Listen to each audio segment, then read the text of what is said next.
Alright, let's rebuild this title using the font Trajan. Trajan, as you know, is a very common movie font. First off, I'll select Trajan.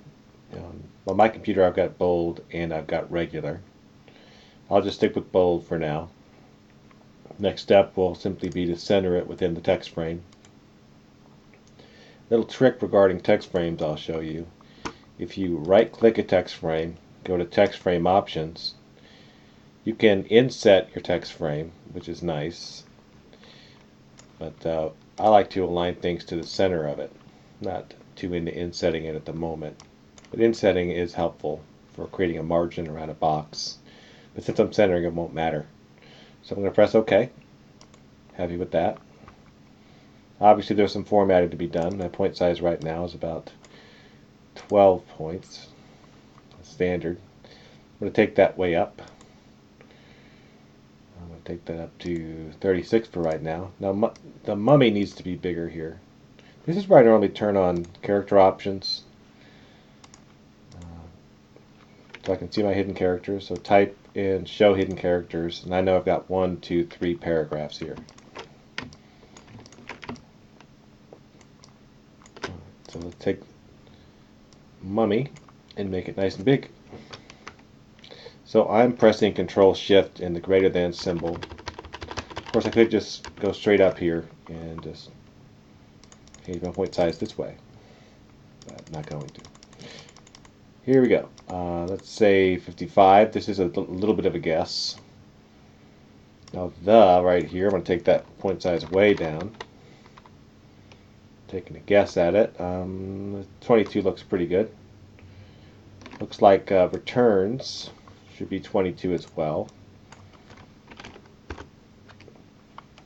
Of course, everything is not looking too great yet, spacing wise. There's a lot of work to be done, but we're getting there.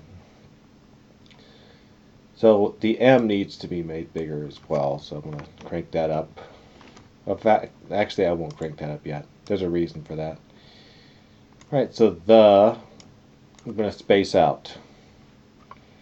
Now, what we're talking about is tracking in this case. So I'm going to change the tracking.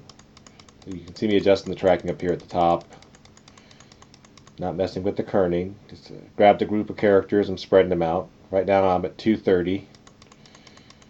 Now at 300. Okay, well 300 is working alright. So let's say down here for returns, I'll do 300 as well. Again, this doesn't have to be exactly like the example, just kind of demonstrate the idea. There's returns. Then for mummy right here, the M is a little bit bigger on this one. Since I don't have that glowing effect, it's not going to matter so much, so I'm not going to do it. In this case, I'm going to change my leading, the space between the lines. As you can tell, I make sure to highlight everything, especially that last paragraph symbol. And make sure this paragraph is also the same point size as everything else. If it's not, the next step might not work. I press Alt and the up arrow, or I just go right here and adjust my leading this way. I'll press Alt and the up arrow because it's quicker for me. And these come close together. So the mummy returns. Now, I know these aren't exactly the same, but they're not bad. I'm going to press Alt and the right arrow to change my tracking here on the word mummy, so it's a little bit more accurate. And again, this is not perfect, but not bad. Let's see what the end result looks like. I'll press W. There we go. I can also, it's worth mentioning, I could make my text frame black, and my text, I could choose a white, or I could choose a yellow. In this case, white's fine. There we go, the mummy returns.